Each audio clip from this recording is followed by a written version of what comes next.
Mes très chers amis de Sassanori, c'est avec grand plaisir que je vous retrouve cette semaine pour notre Dvar Torah hebdomadaire.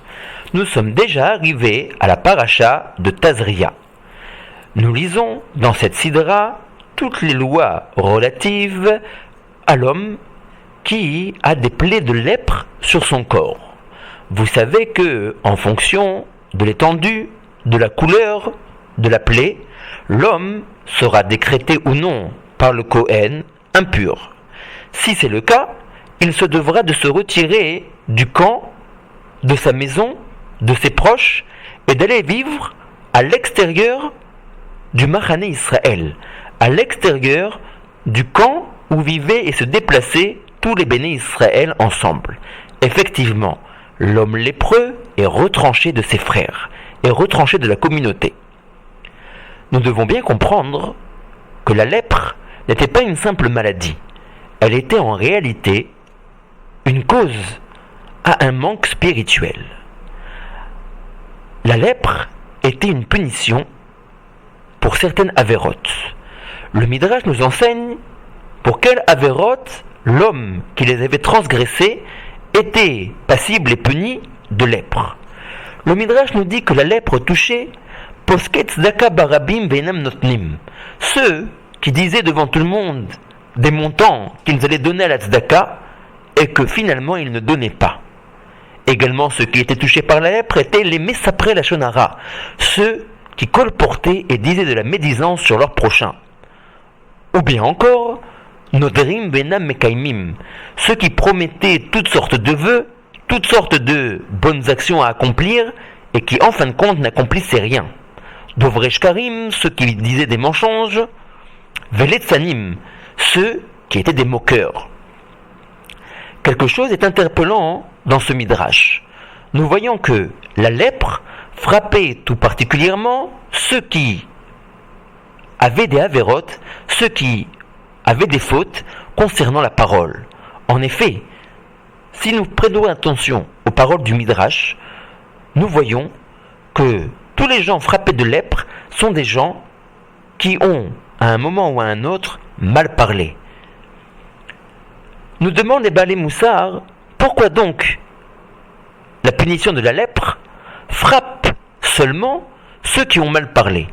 Pourquoi est-ce que quelqu'un, par exemple, qui transgresse Shabbat, n'était-il lui pas frappé de lèpre? Pourquoi est-ce que quelqu'un qui ne mange pas cachère, lui également n'est pas frappé de lèpre? Seulement ceux qui ont un mauvais comportement avec leurs paroles sont ceux qui sont frappés par la lèpre.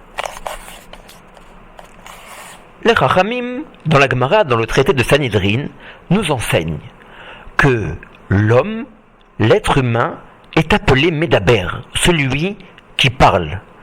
La Gemara veut en cela nous dire que tout ce qui caractéristique l'homme par rapport à toutes les autres créatures qui se trouvent dans le monde, c'est sa faculté de pouvoir parler. Effectivement, l'homme mange, boit, se déplace, etc., etc., plusieurs sortes d'actions au cours de la journée. Mais voilà que toutes ces actions, l'animal lui aussi est capable de les faire. L'animal lui aussi boit, mange, se déplace, dort, etc., etc. L'homme ne voit donc pas cette différence entre lui et le reste des créatures qui sont dans le monde, si ce n'est par le fait que lui est doté de la parole. La parole, effectivement, est un atout que seul l'homme possède. Les animaux ne savent pas parler. Nous voyons donc que l'homme est qualifié d'être qui parle. Nous devons donc nous interroger. Pourquoi est-ce que l'homme a-t-il, lui, contrairement à toutes les autres créatures du monde, la faculté de parler? Pourquoi est-ce que lui, spécialement, est appelé celui qui parle? Les Chachamim nous enseignent et nous disent que la faculté de parler vient de l'âme sainte qui réside à l'intérieur des hommes. Effectivement, les animaux ou toute autre créature qui se trouve dans notre planète n'ont pas d'âme. C'est la raison pour laquelle ils ne savent pas et ils ne peuvent pas parler. L'homme, quant à lui, est doté d'une âme, d'une neshama, qui vient du Kisei Hakavod. C'est par son intermédiaire, c'est grâce à elle que l'homme arrive et peut parler. Nous comprenons donc à présent l'importance de la parole. La parole n'est pas simplement encore un atout, encore un attribut que l'homme possède. C'est cet attribut qui le différencie des animaux. C'est cet attribut qui nous montre que lui, et seulement lui, a une âme qui réside dans son fort intérieur. L'homme qui utilise à mauvais escient sa parole nous montre en réalité qu'il dénigre l'âme qui est à l'intérieur de lui, qu'il n'en a rien à faire. Il pourrait réfléchir et se dire, si jamais moi et seulement moi suis doté de la parole, contrairement à toutes les autres créatures du monde, c'est parce que j'ai une âme sainte à l'intérieur de moi.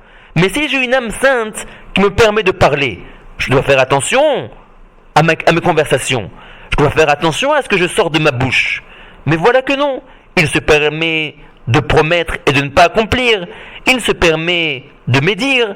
Il se permet de colporter, de mentir, de se moquer, etc., etc.